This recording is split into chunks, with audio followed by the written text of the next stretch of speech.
Foreign Minister Walid al-Muallim continues his meetings in New York discussing bilateral relations with foreign ministers of Togo and Lebanon.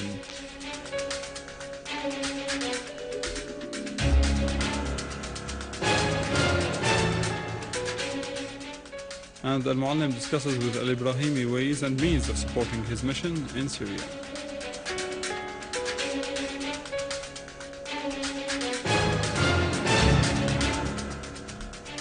The Syrian Arab Armed Forces continue their operations in Aleppo.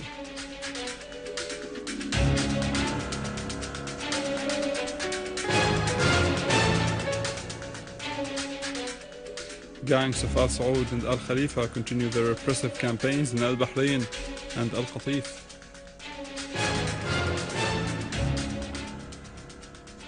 And the youth of Homs work together to clean the streets from traces of terror.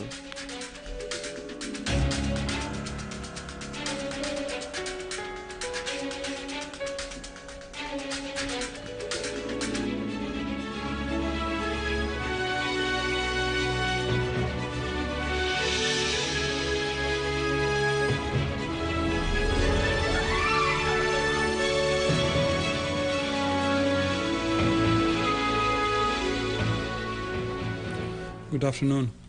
This just in, a terrorist detonated the car he was driving in the western part of Al-Qamishli city. The incident led to 4 deaths and injuries in early estimates, in addition to large material damages.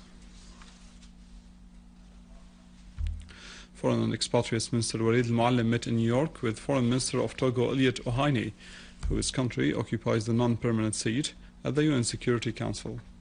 Al-Muallim presented a review of the situation in Syria. Mr. Elliot pledged to convey the facts about the situation to his leadership. Mr. Al-Muallim also reviewed the fraternal relations between Syria and Lebanon with his Lebanese counterpart Adnan Mansour.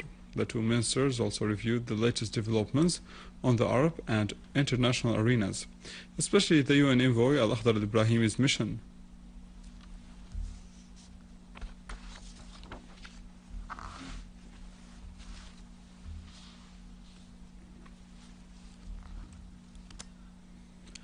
The Foreign Minister also held a meeting with the UN envoy Al-Akhdar al-Ibrahimi and discussed with him means of making his mission a success. Al-Muallim affirmed that the success of al-Ibrahimi's mission basically depends on halting the support, training and funding of armed terrorist groups. Another meeting was held between Mr. Al-Muallim and Jeffrey Feltman, the Assistant UN Secretary General for Political Affairs. Al-Muallim briefed Feltman on the systematic targeting of public and private properties and the infrastructure by the armed terrorist groups. He affirmed that the economic sanctions imposed by the US and the European Union affect the Syrian people's living. The 2 sides agreed to continue consultations and coordination.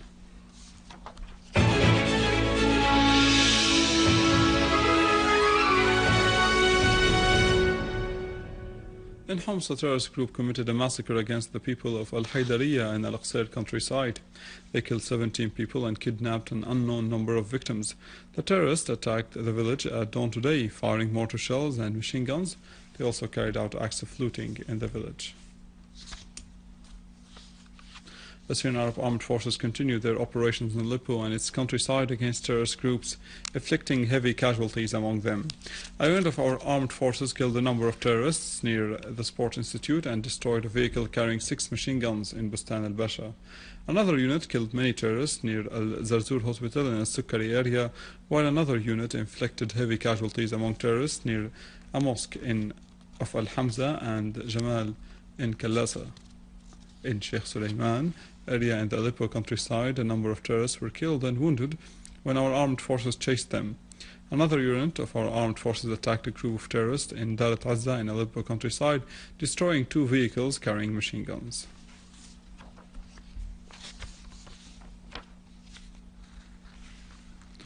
In Damascus countryside, units of our armed forces targeted armed terrorist groups in Bayadir neighborhood in Halasta and killed a number of terrorists and arrested others. A military unit discovered various types of weapons and ammunition in a drainage canal in the orchards of Qaboon neighborhood in Damascus, which was used as a hideout for terrorists. A military source said that a mortar launcher, 28 rounds and 23 RPG shells in addition to other types of ammunition were found in the canal, pointing out that the terrorists used the canal as a weapons warehouse and a base for their terrorist acts in their neighborhood. A military unit also carried out a qualitative operation, killing many terrorists in Al-Baladiyya Square in Barza, Al-Balad neighborhood. In Al-Raqqa, units of our armed forces carried out operations that resulted in the destruction of 4 vehicles carrying machine guns.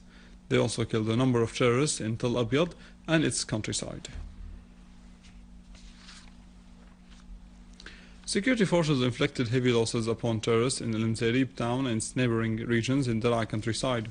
A source in the city said that security forces clashed with armed terrorist groups, killing a large number of its members and wounding others. The source added that military uniforms, anti-bullet shields, and large quantities of ammunition were seized.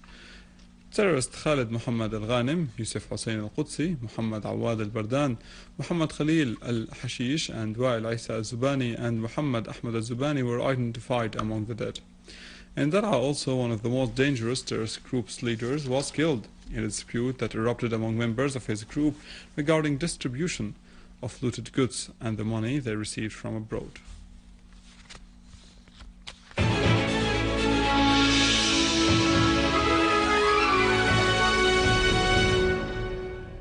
A military source said that units of Syrian Arab armed forces assumed full control of Al-Amiriya district and most streets of Tal al-Zarazir district in the city of Aleppo.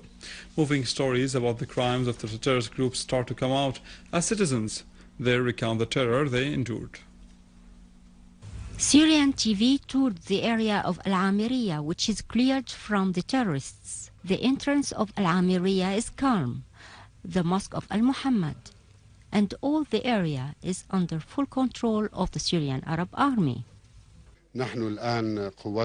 Our forces are positioned taking control of this area of Al-Amiriya and parts of Tel al-Zaradir towards Al-Ramusi. As you can see, touring this area, our heroes have maintained control over all of these areas. We are in Al-Amiriya neighborhood. The situation is well, thank God. Thank God, since the army came in, the situation has been well. God be with the army, and God protect them. God be with the army. God protect them. We are in Al-Amiriya. We are safe and secure. God protect the soldiers. I am from the area, thank God. With the presence of army, security and stability returned. Before we lived in terror.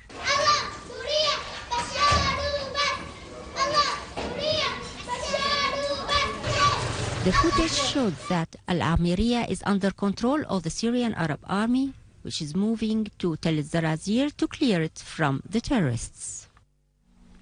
The National Union of Syrian Students branch at Al-Ba'ath University yesterday launched a volunteer youth campaign to carry out some rehabilitation works in all the neighborhoods in the city of Homs which were affected by terrorist groups' crimes. Stressing on the national unity among the Syrian people and to regain the link among their neighborhoods, people went on a rally walking from An-Nizha Square to Baba Amr Square, participated by the governor of Homs with people from An-Nizha, Akrima and Wadi Dahab neighborhoods, as they are received by Baba Amr people with hospitality. Life here returned back. Thank God for this. Homs will be an idol in Syria. The enemy wanted it to be a destroyed city, so it became a city of life. We are the people of Baba Amr. Welcome here. We are a family in the Syrian home, so we should work together to rebuild our country.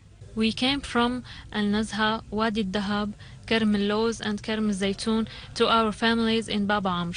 This rally coincided with a volunteering campaign by the National Union of the Syrian Students in order to cleanse some areas in Homs, from Baba Amr Square to Al-Insha'at. We just want to show people that everything has returned back to normal in Homs. Homs will stay strong and stubborn through its people and their love to each other. Minister of State for National Reconciliation Affairs Dr. Ali Haidar held a meeting with Mukhtar Lamani, the UN Bureau Chief in Syria, to discuss ways to resolve the crisis in the country. Haider said that military intervention is not a solution to the crisis in Syria and that calls for it seek to prolong the crisis, pointing out that the Syrian government would not mind meeting the Special Envoy Al-Akhdar al-Ibrahimi with any party in Syria because it is in the framework of the formation of the vision of the real situation in the country. For his part, Lamani said that he met during his visit to Homs with various parties and groups was in the context of efforts to resolve the crisis in Syria. The German newspaper Die Welt quoted security experts in German intelligence as having said that they had an official report about the nationalities and of the fighters in the so-called Free Army. The report asserted that Syrian fighters in this army are not more than 5%. The others belong to fundamental extremist groups from Libya and other African countries. They are supported by Gulf countries which pay for their logistic support. These mercenaries include experts in various fields, such as preparing explosive devices. However, the greatest danger comes from the role of some Arab countries in smuggling extremist terrorists into Syria.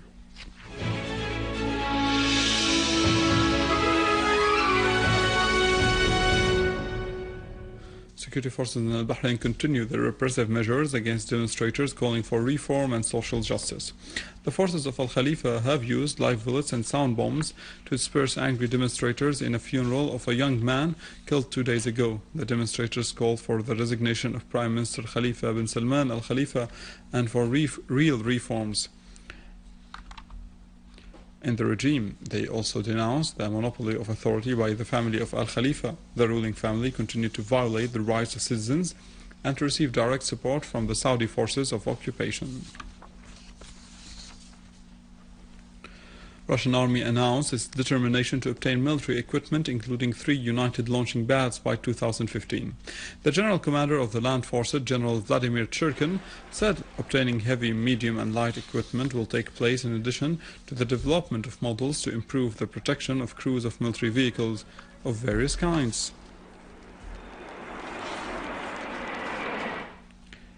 President Hugo Chavez of Venezuela asserted his readiness to join the presidential elections next week. Opinion polls concluded that Mr. Chavez will defeat the opposition candidate Enrique Capriles. Mr. Chavez announced during his campaign that he recovered from his sickness and expressed confidence that he would defeat his rival. Chavez asserted the necessity of reducing Venezuela's dependence on oil revenues because this would need more time to put economic activity on track. He also pointed out that his radical measures, like nationalization, had given better results than the economic programs in Europe. And with this, we come to the end of our news. For more information and news, you can visit our website in English, www.syriaonline.sy. For now, stay with us. After the break, Vanny has the latest in economy.